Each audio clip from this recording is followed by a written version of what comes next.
Hola y hello there, gamers, bronies, y all the in-betweens. My name is Itzel, otherwise known as Kawaii Pony Productions. I'm an artist, animator, singer, voice actor, and a whole bunch of other things here on the YouTube platform who makes content on things related to animation, gaming, and just in general, fictional and fandom-related media. Happy October, folks! It's that time of year where we could dress up in costumes without people questioning you, eating a fuck ton of candy, and I do mean a fuck ton, especially to the level where you could get sick. Don't go that far, by the way, folks. Decorating your home with fun, spooky decorations, watching horror movies and Halloween specials, and maybe even reading spooky stories. Ooh! Which is actually why we're here today. You see, today we're going to be talking about My Little Pony Creepypastas. Or, well, horror media mostly just centered around MLP. But for some of you guys, you may be asking me, Itzel, what is a creepypasta?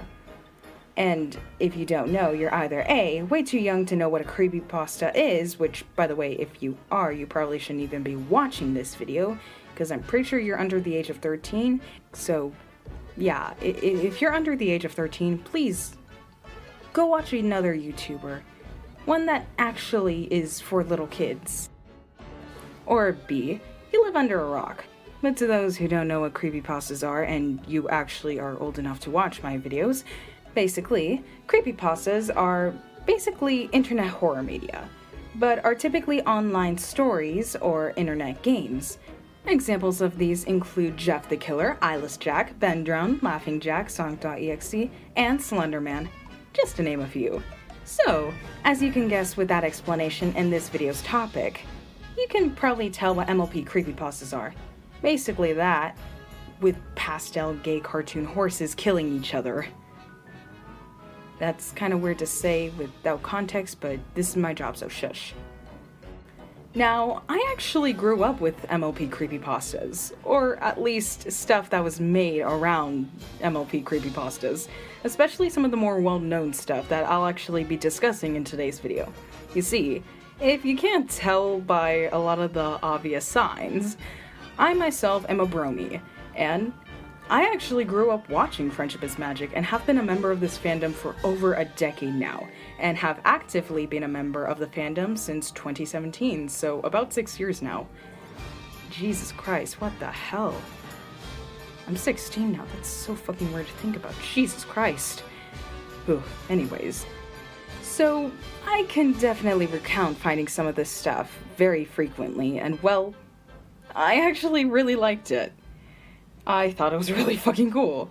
And while I barely have been getting into the horror genre more in the past year, I definitely enjoy listening to grimdark readings from creators like The Lost Narrator occasionally, and even watching gory MLP speed paints frequently.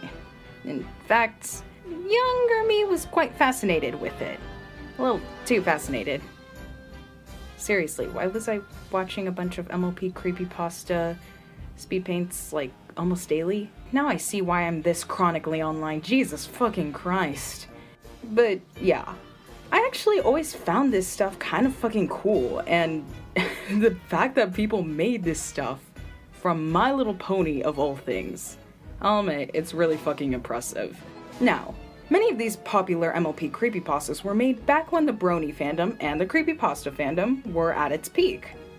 Or should I say, heyday. Hey! I'm sorry. I'll shut up. I'll shut up. I'm sorry. Look, guys, I had to. But yeah, all of these stories that I'll be talking about are more the classics than anything. So, yeah, they're definitely products of their time, especially certain ones. Some of these aged better than others. But yeah, you can tell some of these were definitely products of their time. And it is harder to find creepypastas on newer MLP stuff. Hell, I'm pretty sure I haven't seen any G5 creepypastas. How would a G5 creepypasta even go? I should probably not think about that. Especially before anyone does anything with that idea. Oh wait, I'm recording this. Fuck. As I was saying, Even if that's the case, we do still get new MLP creepypastas in the fandom, and its horror community is quite impressive to this fucking day. Hell, this side of the community has inspired me with an idea that I currently have in early development, but will not be talking about any further. And I honestly think it's a really cool topic. So for today's video, and in celebration of Halloween, aka the Spooky Month! So for today's video, in celebration of the spooky month coming near, I'll be talking about some MLP creepypastas. So yeah, let's get started. Oh my god, she's going to eat a weed brownie? What? Wow, Fluttershy! Did you just eat my forever weed brownie? It was the only way to. The what? The first MLP creepypasta that we're talking about today is honestly kind of a classic in the MLP and creepypasta fandom. That being Cupcakes by Sergeant Sprinkles. That's right, we're starting with the OG itself. The story basically follows Pinkie Pie and Rainbow Dash as they're at the kitchen of Sugar Cube Corner making cupcakes, which, you know, seems like a normal episode of the show. Okay, but Pinkie drugs Rainbow Dash, and Rainbow Dash finds herself strapped into a table in the basement of Sugar Cube Corner. And Pinkie kills Rainbow Dash. Slowly, making jokes and a whole bunch of other shit. And later on, uses Rainbow Dash's organs for making cupcakes. Now this story is okay. I actually do like the concept a lot, but most of this fanfiction is kind of describing just how Pinkie tortures Rainbow Dash. There isn't really much substance to what's going on, which is why I honestly don't have much to say about this fanfiction. Then again, creepypastas back in the day would become popular just for shock value. So this was kind of considered the creme de la crop of creepypastas back in the day. That's literally why it's still a classic to this very day. But yeah, Cupcakes as a story doesn't really have much going for it aside from its concept. Which sucks to me, because the concept of Pinkie murdering ponies for their organs and using them to make cupcakes is actually a pretty interesting and in-character concept for something like, well, a horror story based on My Little Pony. But not much of it is really used in a super interesting way. But there is a spin-off fanfiction series that does this. Or, well, tries to. Hasbro-brony conflict muffins. Stained glass muffin. Ow! Nose muffin. Where is it from? No pony knows. You see, the next creepypasta we'll be discussing is actually the story that inspired today's video and is a spin-off to Cupcakes. That being the Muffins Saga. Now, I'm keeping the author of this story anonymous, as she is still active online and, while yes, has a lot of online controversy, has also gotten a constant amount of harassment. So, in order to make sure nothing bad happens, I'm gonna keep the author's name anonymous. So please, everybody, do be respectful about that, okay? Especially in the comments.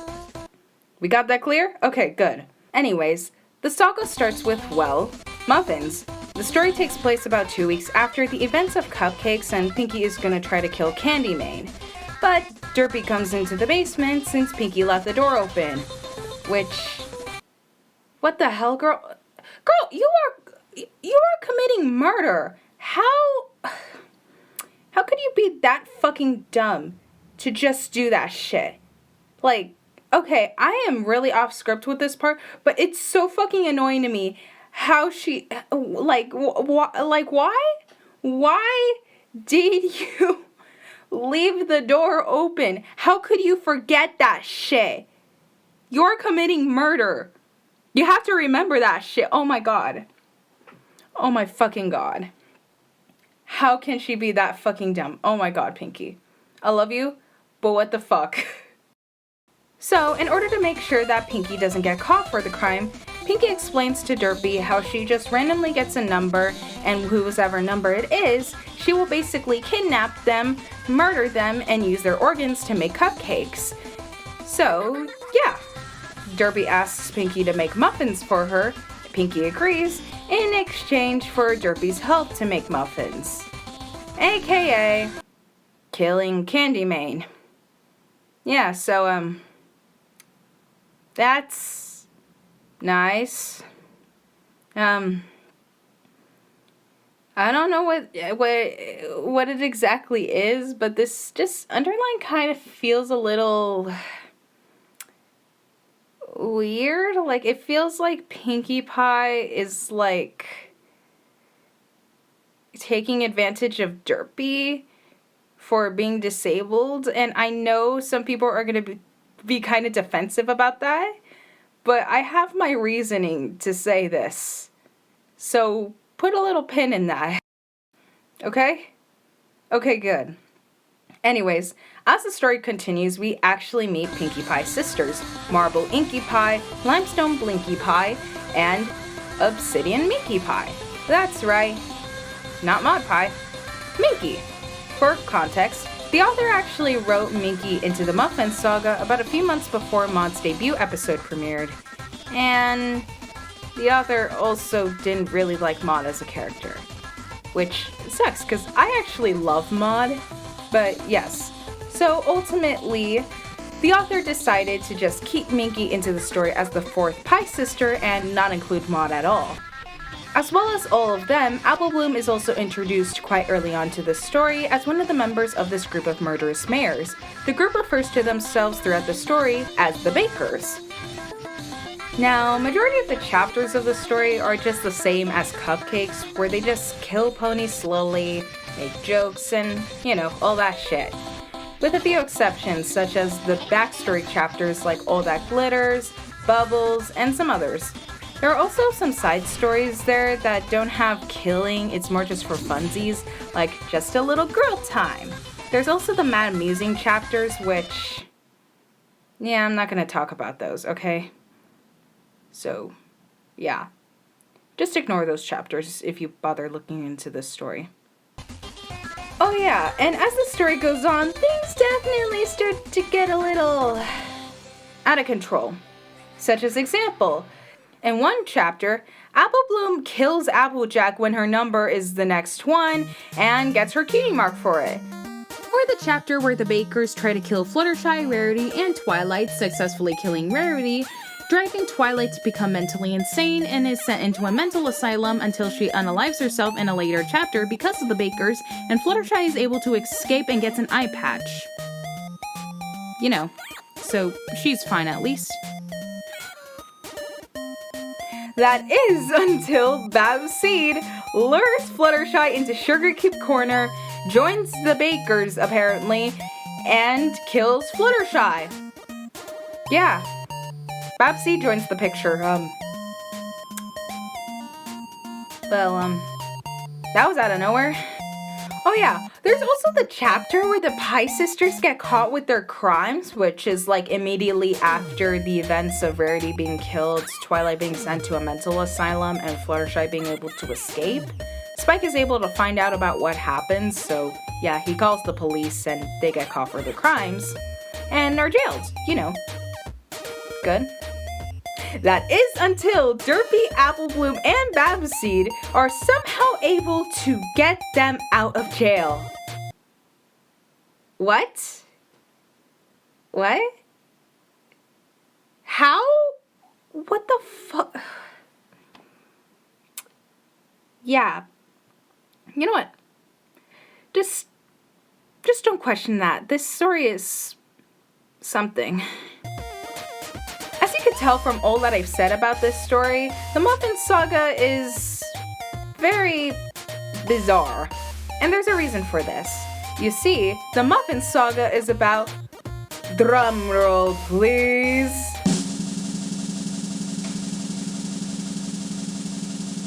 38 chapters. That's right. That's fucking right. I shit you not. 38 chapters.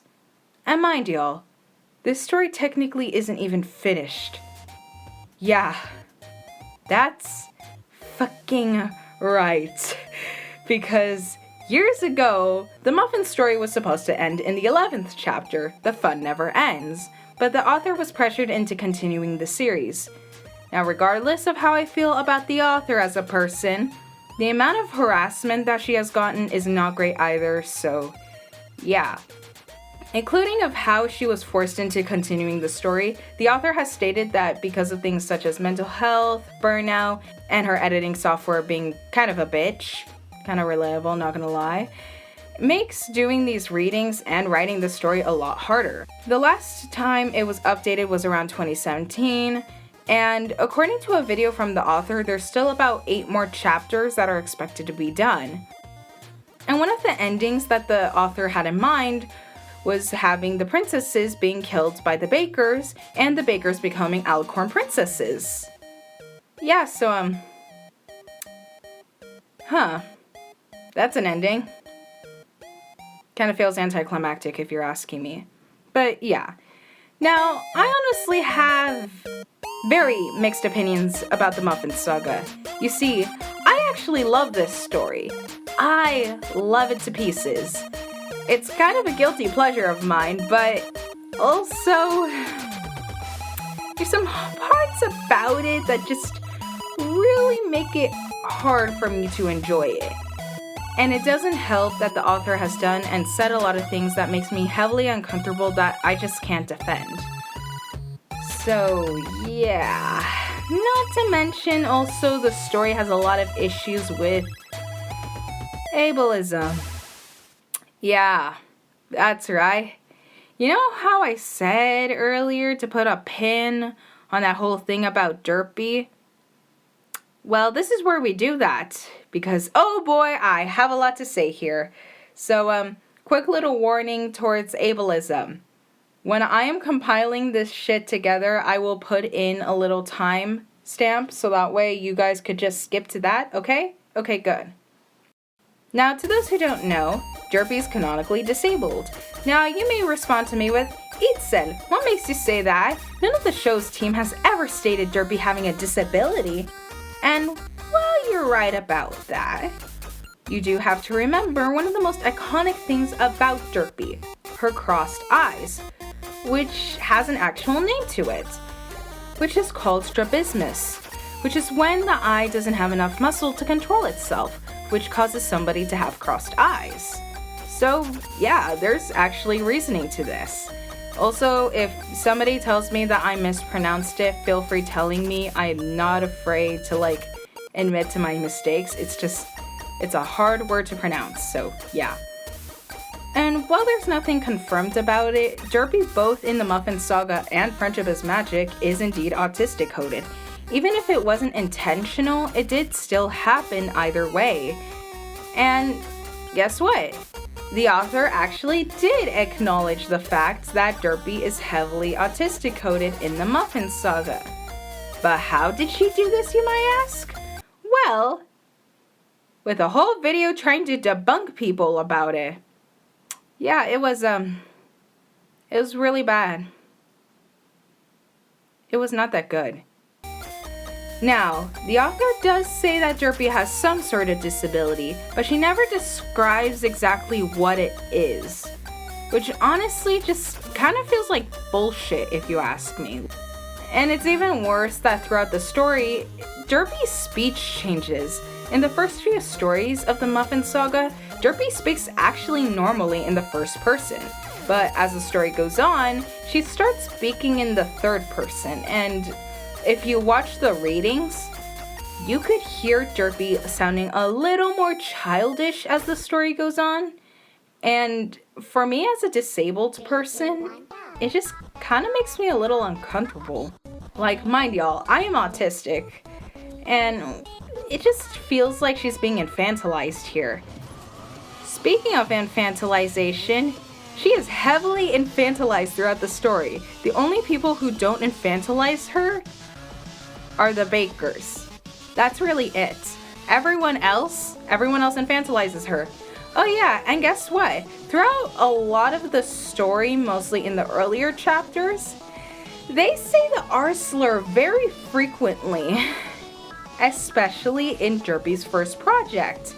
In that chapter, they have the R slur said so many times. It just feels unnerving, and it's just bad. It's just very uncomfortable.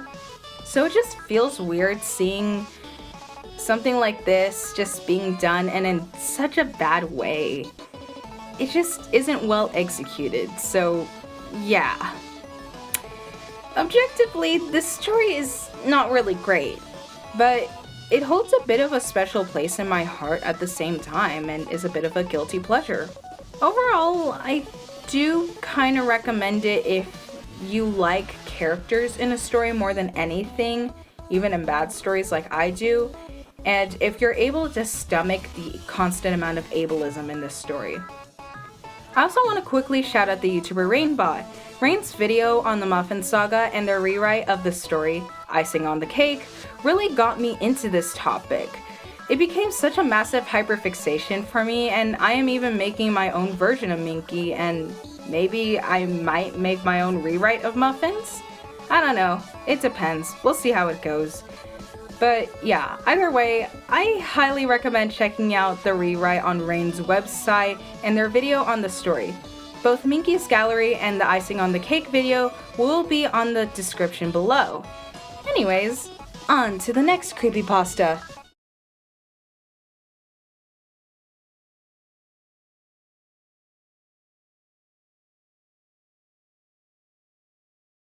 Well, you know what they say. Can't bake a pie without losing a dozen men. Oh, that was horrible. Your wish is horrible. You're horrible. You're an irredeemable monster. Whoa, what took you so long, idiot? Next fanfiction for today's video is probably one of the other most well-known Mlp creepypastas. That being Rainbow Factory by Aurora Dawn, which was actually inspired by the song by the same name by Wooden Toaster. The story follows Scootaloo and Orion as they and their class are gonna take the flight test. Scootaloo actually has a lot of confidence in herself as Rainbow Dash helped her out in learning to succeed in it. Especially since it's often stated throughout the story about how Pegasi that failed their flight test are heavily shunned upon by the citizens of Cloudsdale, or as they call it, the flock. So Scootaloo made sure to prepare for her test, but things quickly backfire, as a filly by the name of Aurora Dawn, yes, named after the author, is the one to first take the test, but ends up failing and gets her wings broken, which, makes it hard for her to fly. And while most of the Pegasi, judges, and coach act like nothing happened, Orion decided to stand by her and try to help Aurora out, which ended up with him failing too, which is really stupid to me. Like, what the fuck? He actually had the common decency to help out Aurora. What the hell? Why the hell does he fail if he helps out this Pegasi? I meant to say, why the hell does he why the hell does he fail if Aurora broke her wing and he's helping her out? What the hell? Ah, yes, helping. Yeah, no, that's a shitty thing to do. Yeah, no, we're shunning you. Yeah, fuck that. Fuck you. Yeah, like that makes any fucking sense. I'm sorry, that part always annoyed me, so yeah. I get it, they're shown to be like shitty people. The Pegasi are shown to be shitty, but like, still, what the hell? I have to state that. But anyways, now it's Scootaloo's turn. And despite her training, knowledge, and confidence, she failed, causing her, Orion, and Aurora to be forced into going into a cart being deported. Or at least, that's what the three young Pegasi think. Instead, after a bit of traveling, Scootaloo, Orion, and Aurora end up in, you guessed it, in the Rainbow Factory, where your fears and horrors come true. In the Rainbow Factory.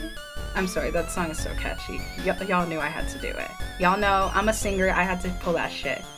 Anyways, at first, the young three Pegasi think that they'll be working in the factory and never escape, which one of those is correct. Although, it's kind of the less depressing one. Anyways, we actually learn throughout the tour that the three Pegasi get about the history of how the Rainbow Factory was found. You see, the rainbows in Equestria need what is called spectra, and Princess Celestia used to make spectra herself. But once Princess Luna was sent into the moon, it became too much for Celestia to control the sun, moon, and make spectra for the rainbows. So, she put the Pegasi in charge of making the rainbows, and it was hard for a while to find a way to do it. But they find out that ponies actually have spectra. But because of the involvement of murder for making rainbows, any workers there cannot leave the factory in order to make sure the secret doesn't get spilled. Or almost everyone. Except for one pony, the head of the factory herself, Rainbow Dash. Scootaloo is in absolute disbelief, but that all doesn't matter because now Rainbow Dash is about to make sure that none of the 3 Pegasi could live and escape.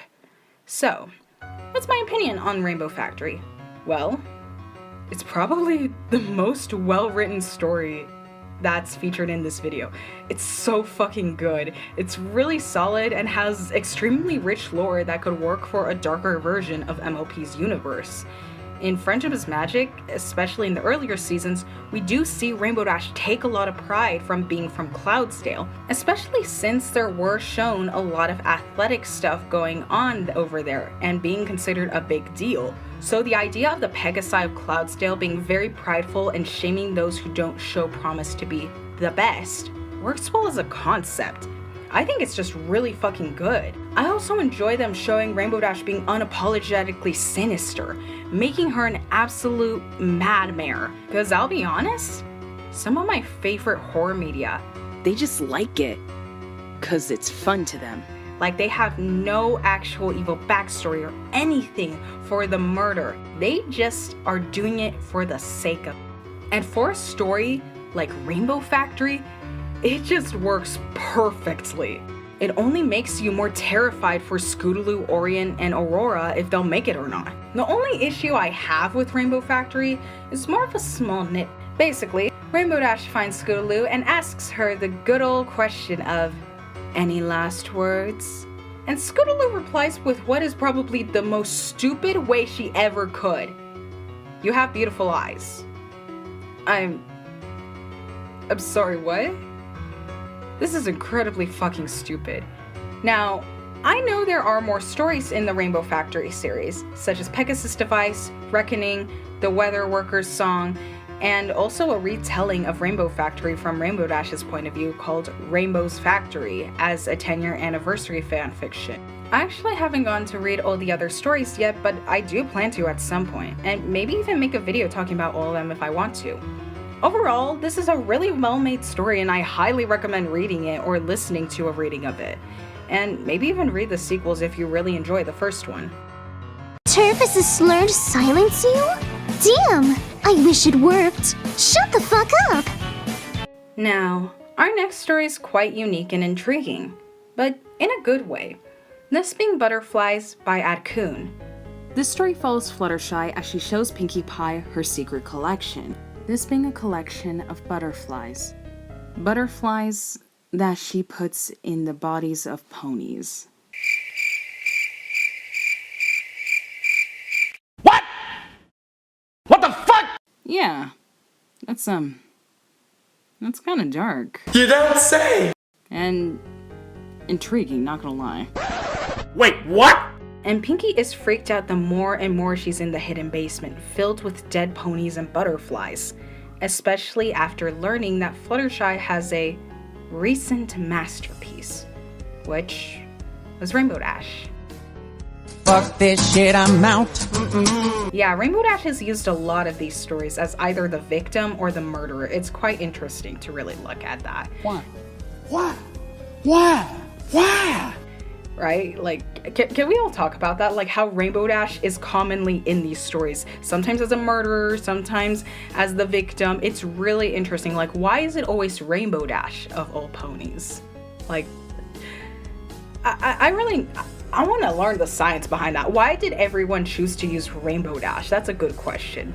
Anyways, we find out actually that Pinkie in this story had feelings for Rainbow Dash. Pinkie is then intoxicated by Fluttershy, and once Pinkie wakes up after a little while, she starts to feel that her lower body is paralyzed. And then Fluttershy ends up cutting up and killing Pinkie for putting larvae into Pinkie Pie's intestines. I feel like with butterflies, the atmosphere is slowly built, and you could feel the creepiness of Fluttershy's butterfly collection the more you listen or read to the story. And her reasoning being a circle of life sort of thing, honestly feels quite in character. It makes sense.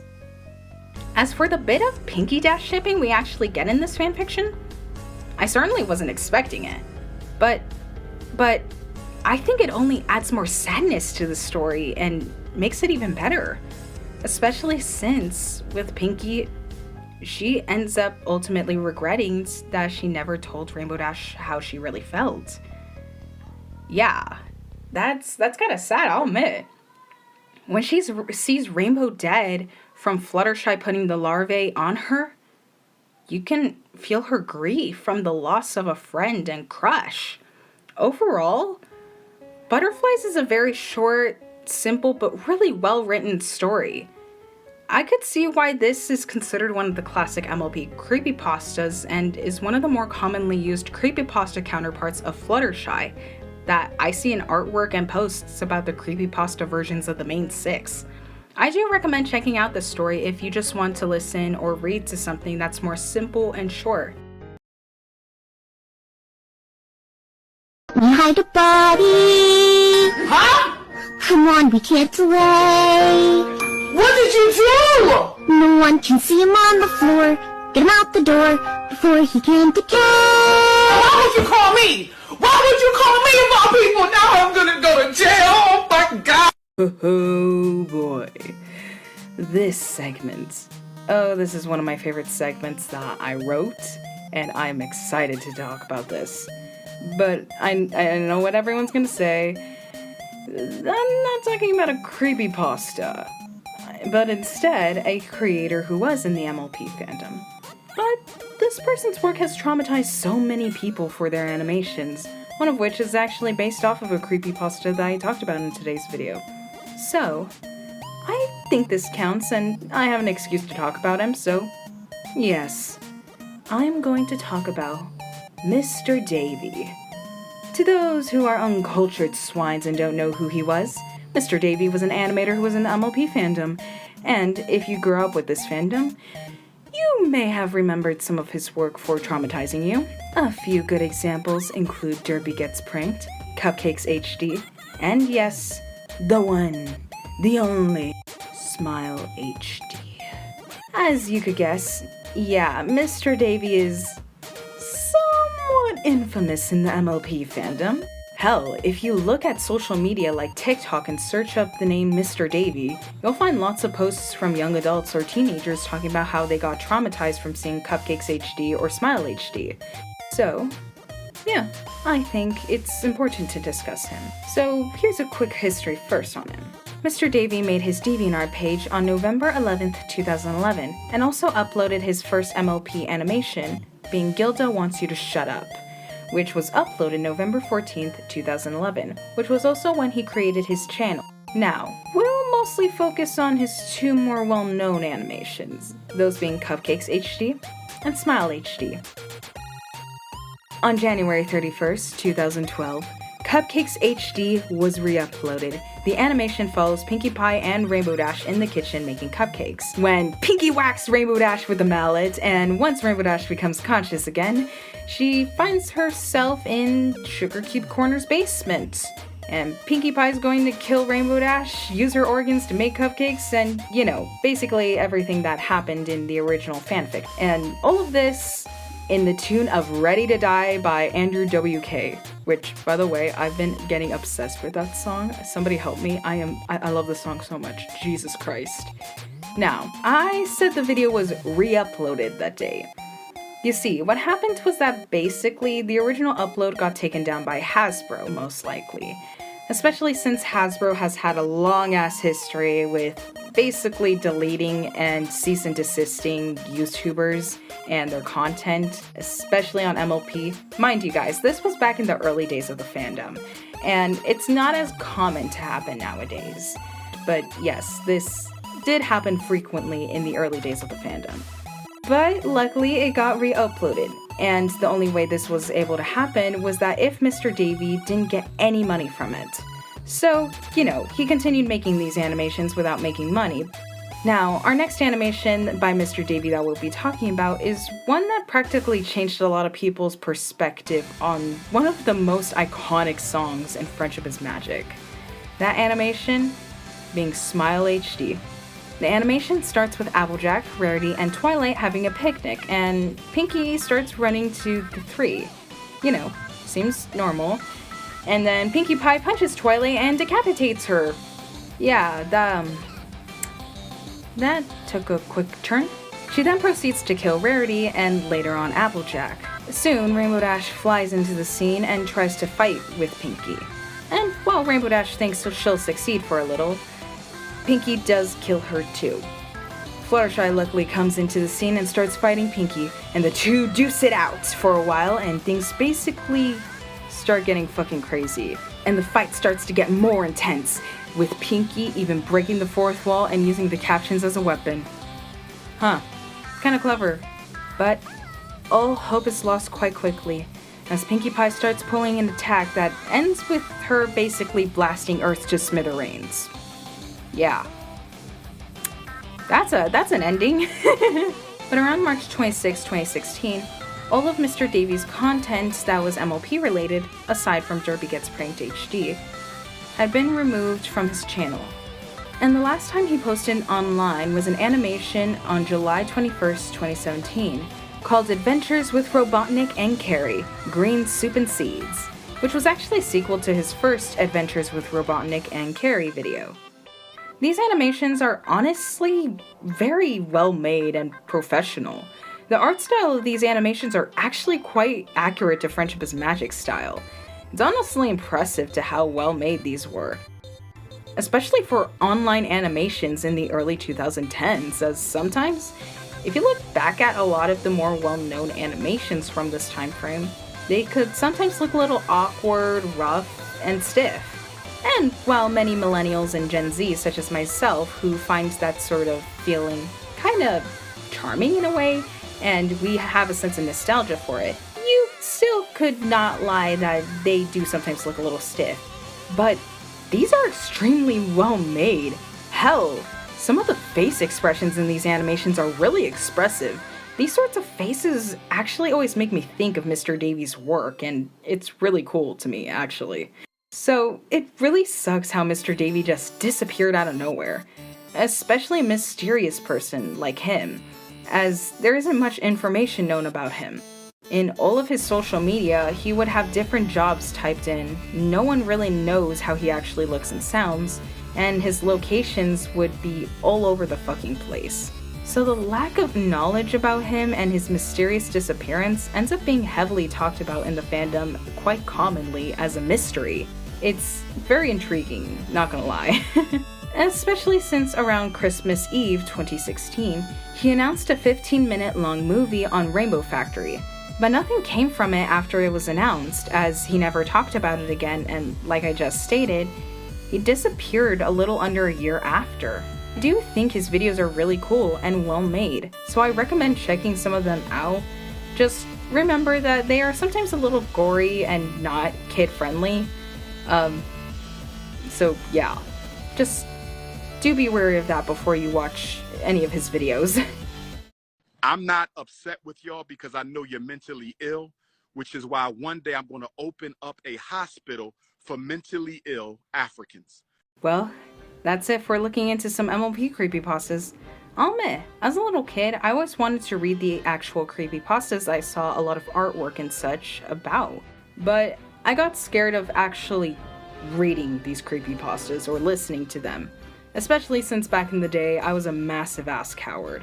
Still am to this day, but it's not as bad as it used to be. So having to have actually listened and read all of these for the first time was really fucking fun. I'll admit, I do think I could say now that even if some of these are campy, stupid, outdated as hell, or even really fucking traumatizing, especially for a little kid, I could say for certain that I love MLP creepypastas, or just creepypastas in general. I think I might look more into this topic just for fun. I might make more videos about this stuff, but I'm not sure yet. But either way, do expect me making some MLP Creepypasta fan art in the future, cause yeah, no, I fucking love this shit.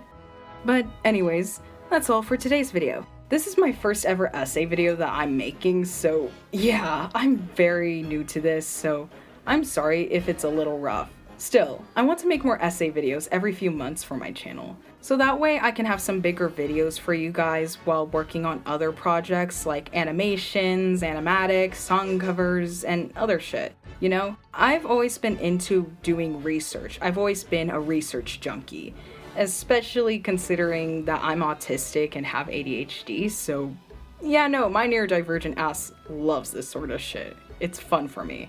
So, once I fully return to YouTube next year, I plan making more videos like this. I actually already have some planned, some being MLP related and some not. Some of these have actually been in the works for, I'd say, over a year now, and I'm finally getting around to doing it due to my personal life not really being as bad as it used to be. It's still kind of bad right now, but it's not as bad as it used to be, so I think I can start fully getting back into doing YouTube again.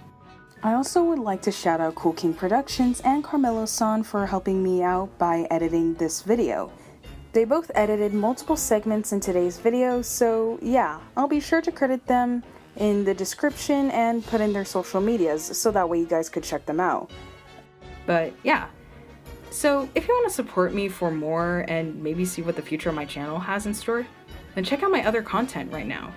I know the stuff I have is a little rough, especially since my personal life has made it hard for me to do YouTube again during the 5 years I've been doing this. I mean, for fuck's sake, my previous channel was deleted and none of it got archived, so yeah, that sucks ass, but it's still life. Still, I recommend supporting me and my content. Another way you could is by commissioning me for my artwork, as I currently have my art commissions open. I am also a voice actor, so I suggest maybe checking out some of the projects I have voiced in. Like example, Corrupted Consequences by Flutterpaws, which is probably my most well-known work as of right now. I also post a lot of random shit here, from voice acting memes, song covers, comic dubs, and such.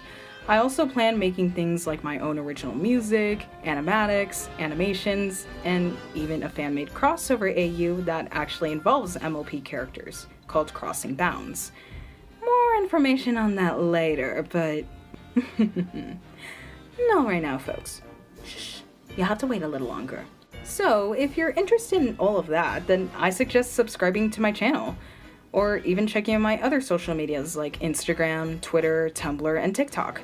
You can even support me financially outside of my art commissions through my Ko-fi page over at ko-fi.com/kawaiipony_productions. I'll upload some stuff there, such as video essays, song covers, animations, and such, about a week early or so.